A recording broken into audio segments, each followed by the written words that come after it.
नमस्कार, मैं किन्नर। सत्ताधारी एनडीए में विधानसभा सीटों की बंटवारे को लेकर घमासान मचा हुआ है और सहयोगी दलों के नेता एक दूसरे को आंख दिखाना भी शुरू कर दिया है। हालांकि प्रधानमंत्री नरेंद्र मोदी इस बार पूरी तरह अपने नाम पर बिहार विधानसभा चुनाव लड़ने की तैयारी में है। पहले जहां इंडिया लोकसभा और विधानसभा चुनाव बिहार में जदयू के राष्ट्रीय अध्यक्ष और बिहार के मुख्यमंत्री नीतीश कुमार के नाम पर लड़ता रहा है, लेकिन इस बार भारतीय जनता पूरी तरह दूसरे राज्यों की तरफ बिहार में भी नरेंद्र मोदी के नाम पर चुनाव लड़ेगा। जिस तरह के अभी तक देखने को मिले हैं, प्रधानमंत्री नरेंद्र मोदी की 3 बड़ी सभा हो चुकी है फरवरी से लेकर अभी तक।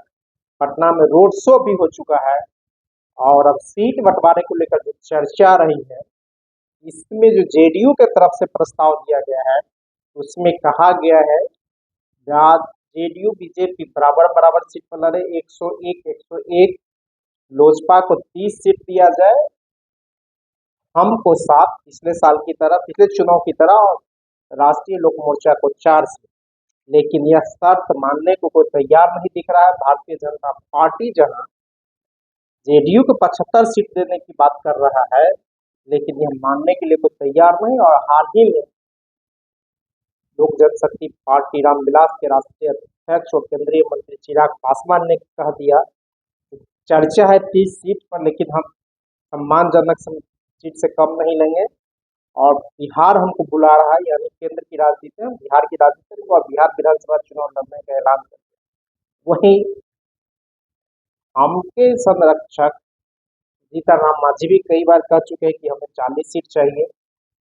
और जब सासाराम जिले के विक्रमगंज में प्रधानमंत्री की सभा हुई और वह क्षेत्र काराकाट लोकसभा क्षेत्र के अंतर्गत पड़ता और उपेंद्र कुशवाहा पिछले चुनाव वहां से लड़े थे, प्रधानमंत्री ने वहां उपेंद्र कुशवाहा का नाम नहीं दिया और इससे बड़े संकेत मिल रहे हैं। कहा जा रहा है कि जो बीजेपी उपेंद्र कुशवाहा को 4 सीट दे रहा है, लेकिन उपेंद्र कुशवाहा मानने को तैयार नहीं है।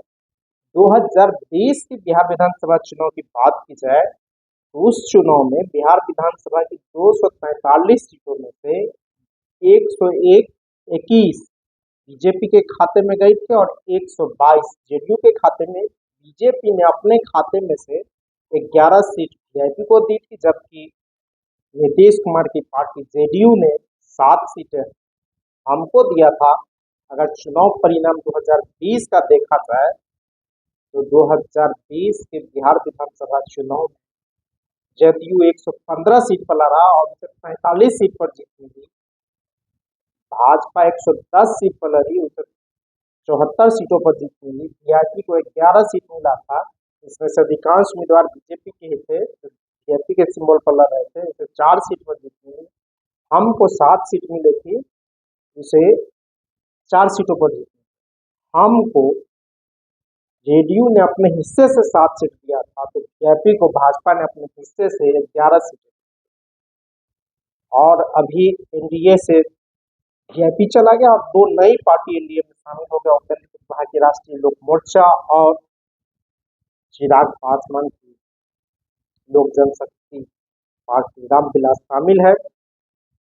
वो 2 नई पार्टी उधर चले गए। इसमें सीट को लेकर अभी से ही घमासान शुरू हो गया है।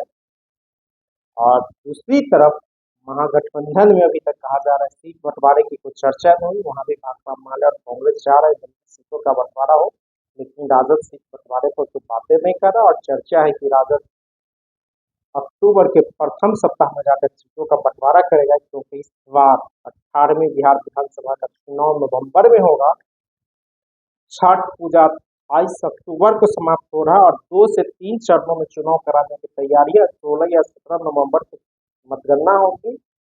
31 अक्टूबर से लेकर 14 नवंबर के बीच में 3 चरणों में वोटिंग होगी और 16 या 17 नवंबर को मतगणना होगी, क्योंकि 17वीं बिहार विधानसभा का कार्यकाल 22 नवंबर को समाप्त हो रहा है। इससे पहले 18वीं बिहार विधानसभा का चुनाव कराए जाएंगे। इसी दिशा में तैयारियां भी चल रही है, लेकिन इसी बीच महागठबंधन से ज्यादा सत्ताधारी एनडीए में सीट बंटवारों को लेकर सीट फुटबॉल शुरू हो गया है और सीट हड़पने की तैयारी भी चल रही है, जहां प्रधानमंत्री की 30 मई की सभा के बाद लौटने के बाद जदयू के राष्ट्रीय अध्यक्ष और मुख्यमंत्री नीतीश कुमार ने अपने बड़े सहयोगी और जदयू के वरिष्ठ नेता विजेंद्र प्रसाद यादव से अकेले में बैठक की, तो दूसरी तरफ चिराग पासवान ने ऐलान कर दिया कि मैं बिहार विधानसभा चुनाव लड़ूंगा और 30 सीट हमें मंजूर नहीं है। वहीं प्रधानमंत्री नरेंद्र मोदी ने चंद्र कुशवाहा का नाम लेना जरूरी नहीं समझा। तो भाजपा के वरिष्ठ नेता उप मुख्यमंत्री सम्राट चौधरी ने कहा है कि सीट बंटवारे पर हमारा केंद्रीय नेतृत्व तय करेगा। इससे साफ संकेत मिल रहे हैं कि सत्ताधारी एनडीए में सीट बंटवारे को लेकर सीट फुटबॉल का दौर शुरू हो गया और सभी पार्टियां अपने अपने दावे ठोकने शुरू कर दिए हैं। लेकिन अंतिम फैसला कब होता है, या चिराग पासवान 2020 के बिहार विधानसभा चुनाव के तर्ज पर इस बार फिर अकेले चुनाव लड़ते हैं, यह भी देखने की वाली बात होगी। लेकिन इस बार अनुसूचित जाति आयोग के जो अध्यक्ष बने हैं वो चिराग पासवान के बंगले में नाम बनाए गए। इससे लग रहा है कि चिराग पासवान इस बार गठबंधन नहीं छोड़ सकते। गठबंधन छोड़ेंगे तो उसे केंद्रीय मंत्रिमंडल से भी हाथ धोना पड़ सकता है और भाजपा बड़ा एक्शन ले सकती है। लेकिन जो हो तो वक्त ही बताएगा। लेकिन महागठबंधन से ज्यादा सीट बंटवारे को लेकर एक बार फिर सत्ताधारी एनडीए में घमासान शुरू हो चुका है। धन्यवाद।